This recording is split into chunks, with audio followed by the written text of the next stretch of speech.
सुनील, तुम्हें मेरी हर पसंद नापसंद पता है ना?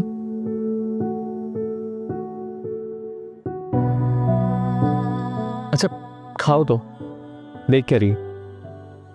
खाना ना आराम आराम से खाना चाहिए। और वैसे भी जितना वेट मैंने तुम्हारा किया है, तुम्हें भी उतना वेट करना पड़ेगा। मैंने कब कहा था कि तुम मेरा वेट करो? तुमने तो आज तक नहीं कहा। याद है जब बचपन में हम साथ स्कूल जाया करते थे, मेरी छुट्टी पहले हुआ करती थी, लेकिन मैं हमेशा तुम्हारा वेट करती थी कि तुम्हारी छुट्टी हो और हम साथ घर जाए। खाओ ना, ऐसे चावलों को क्या देख रही हो? मूड बना रही हूँ खाना खाने का, लेकिन बन ही नहीं रहा। कोई बात नहीं, कल से। कल? As you wish. भाग।